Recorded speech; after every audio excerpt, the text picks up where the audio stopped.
मैं पूर्णिमा भटनागर अपने चैनल गुलिस्तान कहानियों का में आज फिर एक नई कहानी लेकर आई हूँ। अभिशाप। कहानी शुरू करने से पहले आप सभी से मेरा अनुरोध है, अगर आप हमारे चैनल पर पहली बार आ रहे हैं तो हमारे चैनल को सब्सक्राइब करें और हमारी कहानियों को लाइक एंड शेयर ज़रूर करें। साथ ही बेल आइकन दबाना न भूलें। तो चलिए, कहानी प्रस्तुत है अभिशाप। आवाज़ है डॉक्टर निर्मला रावत की। मयंक अपने कमरे में बैठा ऑफिस का काम कर रहा था। ट्रे में चाय और मिठाई की प्लेट लेकर रीना वहां आई। मिठाई को देखकर मयंक ने कहा, आज मिठाई किस खुशी में? खुशी को किसी तरह काबू में करते हुए रीना ने कहा, हाँ, बात ही कुछ ऐसी है। गेस करो, इस खुशी की क्या वजह होगी? तुम्हारा प्रमोशन? नहीं मयंक। अच्छा, तो फ्लैट तुम्हें मिल गया होगा जिसके लिए तुमने अप्लाई किया था। ओहो नहीं, एकदम नहीं। फिर तुम्हारी कजिन मिनी की शादी तय हो गई होगी जिसकी तुम्हें बड़ी फिक्र रहती थी। गलत, एकदम गलत। मुझे ताज्जुब हो रहा है, तुम्हें मेरी जिंदगी की सबसे बड़ी खुशी का आइडिया ही नहीं है। अब ये एक चैलेंज था मयंक के लिए। कुछ देर सोचने के बाद मयंक ने कहा, तुम्हारी गुड न्यूज होगी। हाँ मयंक, तुम पापा बनने वाले हो। Oh really? गुड। कहकर मिठाई का पीस उठाकर मयंक फिर से काम में व्यस्त हो गया। रीना को लगा मयंक ने खुशी का इजहार तो किया, पर उतना नहीं जितना रीना उम्मीद कर रही थी कि मयंक की खबर सुनकर उछल पड़ेगा। तुम्हें सुनकर खुशी नहीं हुई? तुम पिता बनने वाले हो। अरे बहुत खुश हूं। पिता बनने से पहले मैं माँ भी तो बन चुका हूं। पिता होना और माँ बनना दोनों की खुशी मैं अच्छी तरह महसूस कर सकता हूं भाई। रीना चुप रही। बातों में छुपा तंज उसने महसूस कर लिया। कमरे में आकर बिस्तर पर लेटकर वो सोचने लगी, अतीत की जुगाली करने लगी। शादी के 8 साल बाद आज डॉक्टर ने उसे बताया था कि वो माँ बनने वाली है। 8 साल, इतना लंबा इंतजार किया था रीना ने इस दिन का। इन 8 सालों में कितने ही पैसे खर्च होते रहे हैं उसके ट्रीटमेंट में, मंदिरों में दान देने में और पूजा पाठ में भी।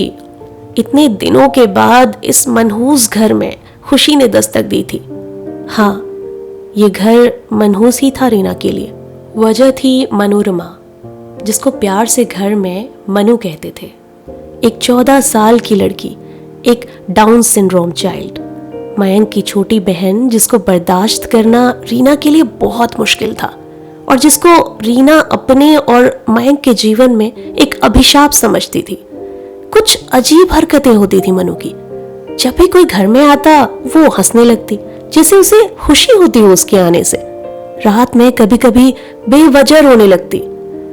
माँ, बाबूजी और मयंक हर पल उसको खुश रखने की कोशिश करते। पता नहीं घर वाले उसका क्यों इतना लाड करते थे।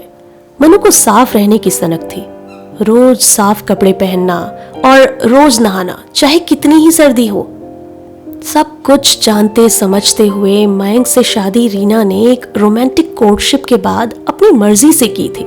कितना समझाया था रीना को उसकी माँ ने, रीना, इस लड़की की जिम्मेदारी कभी ना कभी तुझे ही उठानी होगी।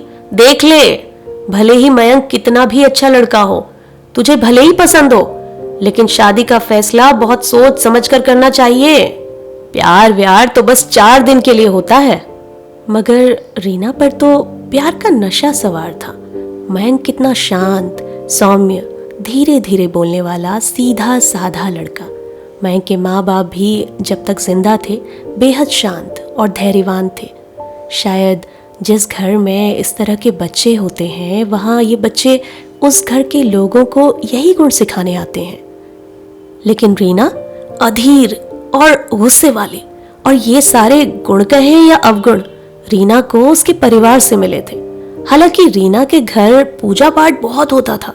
रीना के पिता की मृत्यु के बाद उसकी माँ दिन रात कीर्तन या धार्मिक आयोजनों में बिजी रहती थी। शादी के शुरुआती दिनों में तो रीना को कोई परेशानी नहीं हुई।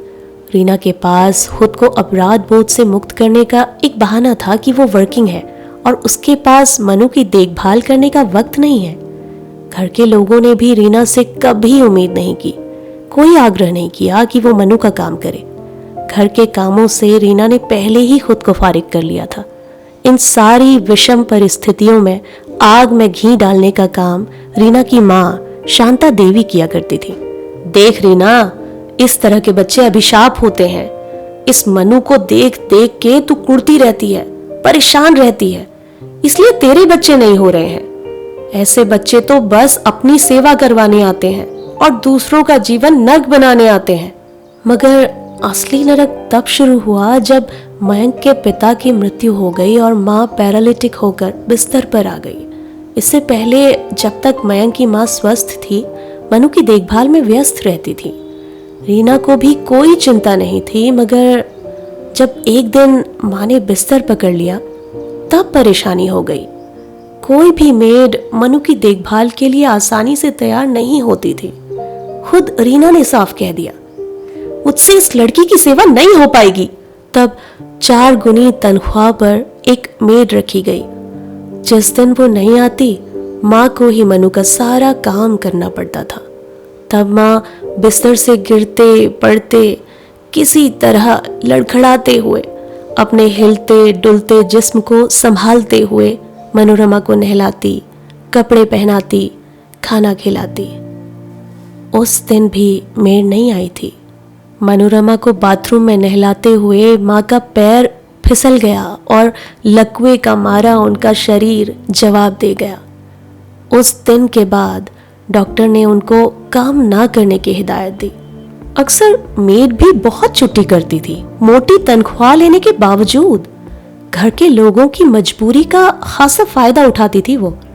तब मयंक ने रीना से कहा, जिस दिन मेड नहीं आती है तुम मनोरमा को नहला दिया करो, वरना वो पूरे दिन चिल्लाएगी, परेशान रहेगी।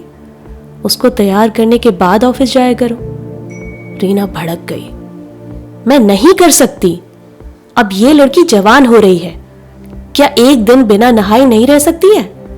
इसको भी समझ होनी चाहिए, भैया भाभी नौकरी करते हैं। कैसी बातें कर रही हो?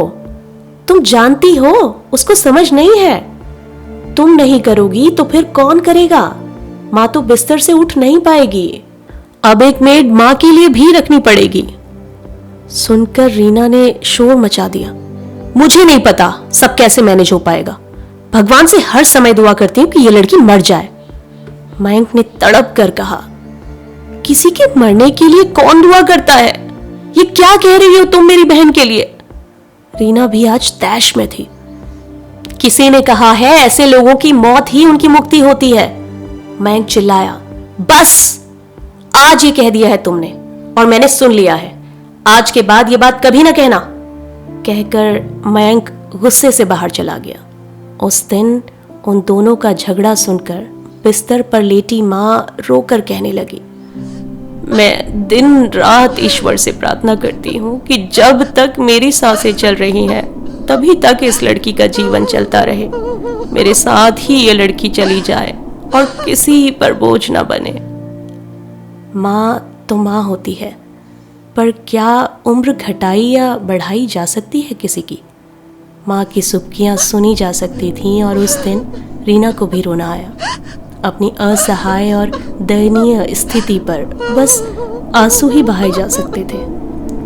इसके बाद मयंक ने एक निर्णय लिया, मैं जॉब छोड़ रहा हूँ। पर क्यों? तुम्हारा तो प्रमोशन ड्यू है, तुम्हें तो ऑन साइट ऑफर भी मिला है। एक सांस में रीना ने कई सवाल पूछ डाले। मयंक का जवाब था, प्रमोशन से ज्यादा जरूरी है मनु की केयर। इतने दिनों के झगड़े और टेंशन के बाद एक बात समझ आ गई है कि घर का व्यक्ति ही उसकी अच्छी देखभाल कर सकता है। मयंक ने रिजाइन कर दिया और वर्क फ्रॉम होम का ऑप्शन ले लिया, जिसमें सैलरी कम हो गई और प्रमोशन के चांसेस भी नहीं रहे। रीना के लिए ये एक हादसे से कम नहीं था, क्योंकि उस जॉब में मयंक के करियर ऑप्शंस बहुत ब्राइट थे। माँ चली गई दुनिया से। जब मेड नहीं आती तो मयंक मनु को नहलाता, अगर पीरियड्स होते तो इस स्थिति को भी हैंडल करता। रीना कहती, हे भगवान, अब ये दिन भी देखना था, जवान लड़की को नहलाना और पीरियड्स में अटेंड करना क्या शोभा देता है तुम्हें? अगर तुम ये जिम्मेदारी ले लेती हो तो मैं नहीं करूंगा, बोलो। रीना चुप रही थी उस दिन। मयंक ने कहा, अब ध्यान से सुनो, मैं अब उसका भाई नहीं, माँ हूं। मनु मेरी बेटी है, इसलिए आज मयंक उसे याद दिला रहा था कि वो पिता बनने से पहले माँ बन चुका है। अतीत की किताब के पन्ने पलटते हुए रीना वर्तमान में लौट आती है। पिछली बातों को वो अब नहीं दोहराएगी, उसे अब खुश रहना होगा अपने बच्चे के लिए। इसी समय रीना की माँ शांता देवी ने ज्ञान दिया। रीना, कितने दिनों के बाद भगवान ने यह दिन दिखाया है, इस मनु की छाया अपने ऊपर न पड़ने देना। ऐसा कर, कुछ महीने तू अगर मेरे घर आ जाएगी तो तेरी देखभाल भी हो जाएगी और इस लड़की से भी तू दूर रहेगी। ऐसे बच्चे बड़े मनहूस होते हैं। इस समय माँ से बड़ा कोई हितैषी नहीं था रीना के लिए। मयंक ने भी इजाजत दे दी। रीना खुशी खुशी माँ के घर आ गई, अपना घर नौकरों पर छोड़कर। बच्चे का आगमन हुआ, जश्न मनाया गया। नाम रखा गोलू, क्योंकि बच्चा गोरा, मोटा, प्यारा सा था। मनु को तो जैसे कोई खिलौना मिल गया हो। मनु बहुत खुश थी। वो गोलू के पास आती तो उसको हटा दिया जाता। ठुनकती और रोती हुई शिकायत करने वो मयंक के पास आती तो मयंक उसको लेकर आता, उसकी गोद में गोलू को रख देता और साथ बैठकर दोनों गोलू से बात करते और खेलते। शायद बच्चे के अंदर का भोलापन मनु के अंदर के देवत्व को दिख जाता होगा।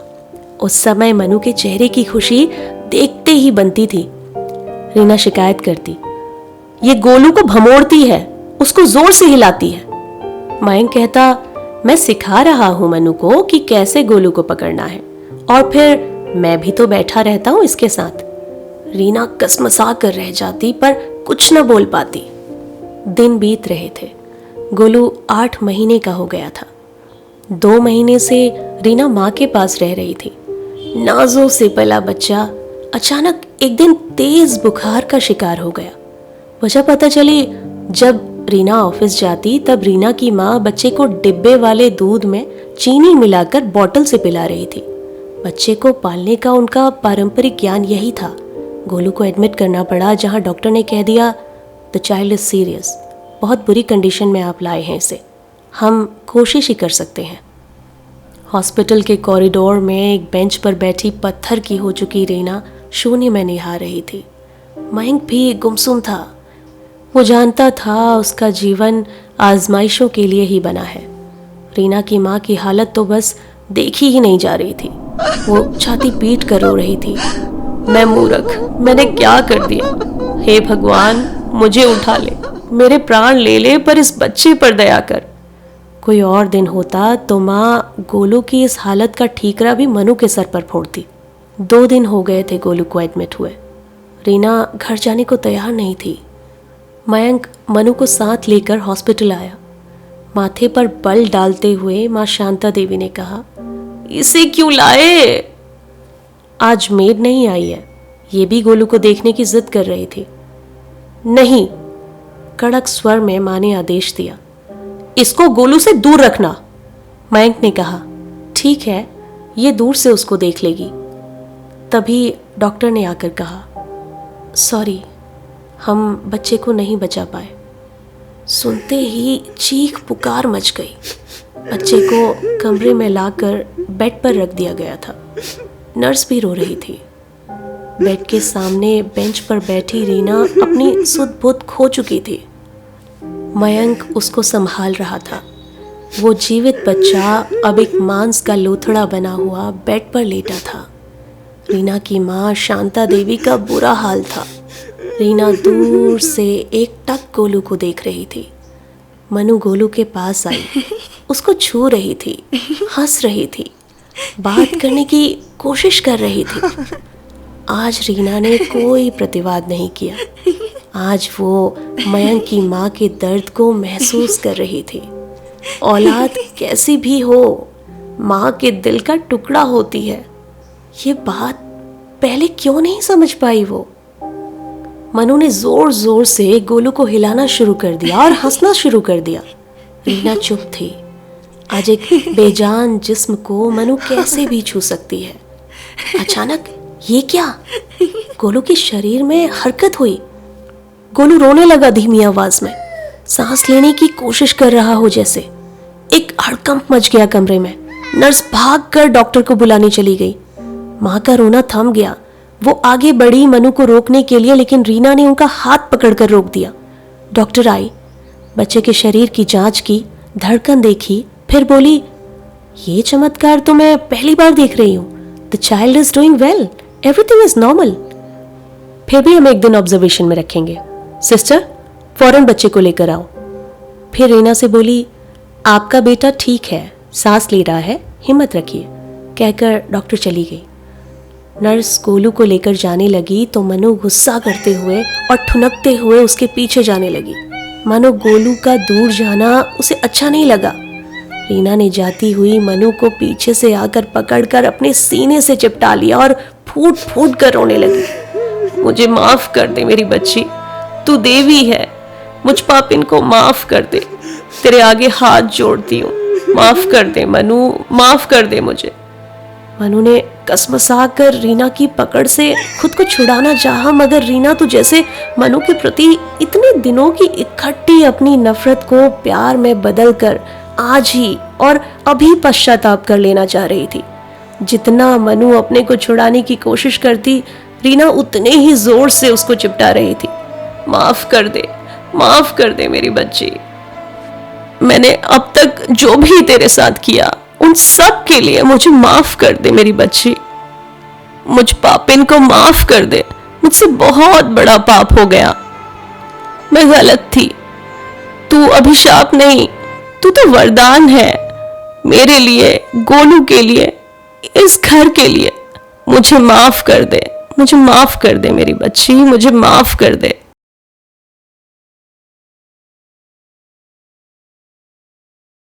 बस यही थी आज की कहानी।